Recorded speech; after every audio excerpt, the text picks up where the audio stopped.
I'm following the Diddy case very closely. I think this is a super serious one that's up there with like the same level of Epstein almost.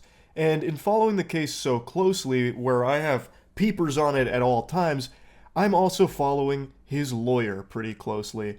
So I've watched every interview that his lawyer has done. Good old Mark, a real patriot. The majority of what Mark says is just boilerplate standard lawyer lie speak, just a bunch of babble where when confronted with questions, just basically deflects it or reshapes it. So if he's confronted with a question about the case, he will do his best to steer it differently. So in one interview, someone asked him point blank what he thinks about the video that shows Diddy beating the shit out of a woman. And he says, yeah, that's bad. He basically just says, like, it's not good, beating women, boo, I'm not a fan of that. But we have to remember, he's not being indicted for beating women. Wow, Mark, checkmate. Right you are. We do need to keep that in mind. Surely this video evidence of P. Diddy beating the shit out of Cassie has nothing to do with anything else. You've nailed it there, Phoenix Wright. You're a real shining star, Mark. And that's kind of what he does. He'll take things, be like, oh yeah, no, beating women, not good.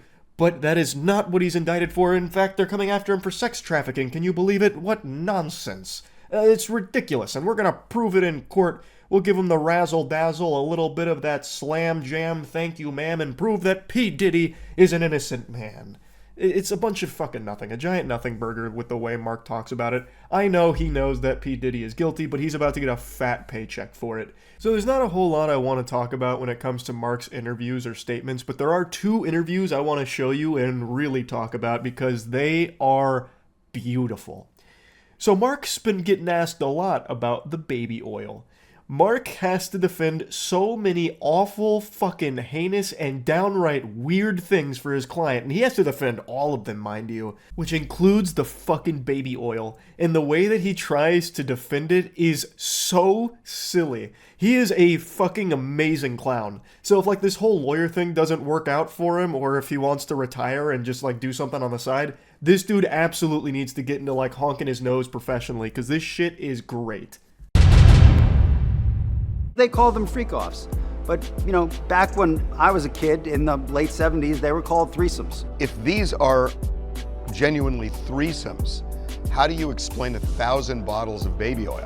I don't know where the number 1,000 came. The U.S. Attorney said it. I can't imagine it's thousands. I mean, There's already so much to unpack there. He is trying, with a straight face, to say that the freak-off parties are just threesomes. Brother, open your eyes. There are videos from some of the freak-offs, and it's a lot different than what you're trying to paint it as here. That is just so disingenuous and delusional. I get that it's his job, but man, don't insult the intelligence of every human being on the planet. It's just one Google search away. You can see. It's not just threesomes, and Goober here is trying to pull the wool over your eyes by trying to convince you that it's just threesomes.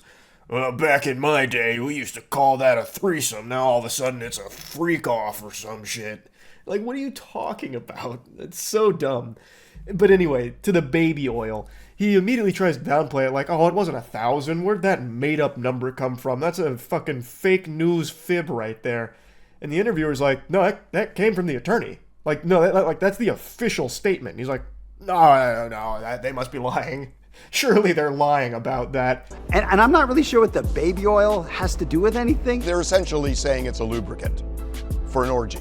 I guess. I don't know what you need 1,000. One bottle of baby oil goes a long way. I don't know what you need 1,000 for. I mean, he has a big house. He buys in bulk. I think they have Costco's in every place where he has a home. You can see the cogs in his brain turning in real time as he starts to come to the realization that there is no way to try and justify or explain away 1,000 bottles of baby oil. That quantity is absurd, unfathomable even. And he starts to like break it down, and he starts to go and argue against his client, like, 1,000 bottles of baby oil? That just doesn't make any sense. Who would possibly need that amount of baby oil? Do you know how much mileage you can get out of a single bottle? The best he could come up with is saying that since his houses are close to Costco, he's probably just buying it in bulk.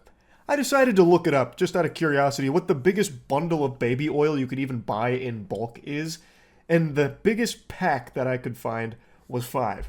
A 5-pack of baby oil. He would need 200 packs of that. Just picture that for a moment. Imagine stacking 200 packs of baby oil, 5 packs. If you stack them on top of each other, from bottom to top, it'll probably be about as high as a small office building. Like, that is crazy. And you're going to sit there in front of God and anime and try and make the claim that the freak-offs are just threesomes and the 1,000 bottles of baby oil is unrelated somehow or used for threesomes. Like, Mark, please, brother, oh my God. I mean, have you sat in a parking lot of a Costco and see what people walk out of there with? Not 1,000 bottles of baby oil. I don't think it was 1,000. I think it was. Let's just say it's a lot. Okay. No, that's not okay, Mark. Why don't we use the actual U.S. Attorney's report on how much baby oil they confiscated from his property? You can't just wipe your ass and throw that number away because it makes your client look like an even bigger psychopath. You can't do that, Mark. I've been with him since 8 o'clock this morning, and it's about almost 3 o'clock now. He's just laser focused. He's engaged. He's helpful. He's confident. You know, we're going through our defense as we do every day, and his spirits are relatively good. Hey, Mark, I just want to say that information does not make me happy. I don't want to hear that P. Diddy is in good spirits. He shouldn't be. That guy is an absolute fiend. He's a villain. He is evil. I don't want to hear that he's in good spirits or having a positive outlook on things. I want to hear that he's fucking miserable, because that's what he deserves for what he's done for the last few fucking decades that he has been terrorizing the entire music industry and ruining lives. So, Mark, your reporting right there actually put a frown on my face. You know that? I want you to know that. How do you explain the baby oil and the lubricants? 1,000 bottles of baby oil. I don't think it was 1,000. I think it was a lot. I mean, there's a Costco right down the street. You know, I think Americans buy in bulk, as we know.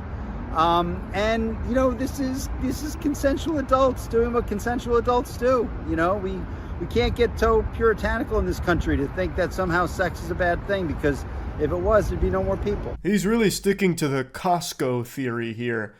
Just sit outside of Costco and look what people come out with. It's crazy stuff. I'm sure he's not the only person to walk out of Costco with 1,000 bottles of baby oil. That's definitely the normal thing that happens. And then he tries to put a spin on it that it was consensual adults engaging in sexual activities. Mark, one of the big things about the freak-offs is the non-consensual nature of some of the shit that P. Diddy would force the guests to do. It's like a crucial component of this. And I understand, like, he can't go out there and say anything like that, but the evidence is overwhelming. So I just don't, I hate hearing lawyers speak about a case in a situation like this where the client they're defending is clearly guilty, because then you can just see the lies spilling out of their mouth, and it's just an awful thing to even just look at. But he then does try and put like that last little bow on it by saying like, oh, we can't be like this. We can't be all yucky about hearing about sex. It's important. Imagine if there wasn't sex, there'd be no more people. Whoa, galaxy brain, Mark. Wow. I see why they pay you the big bucks. But yeah, I just wanted to show you these two interviews here because I love seeing Mark squirm when it comes to the baby oil statement and the baby oil line of questioning. It's really just so good to watch Mark try and tackle it. So yeah, that's really about it. So yeah.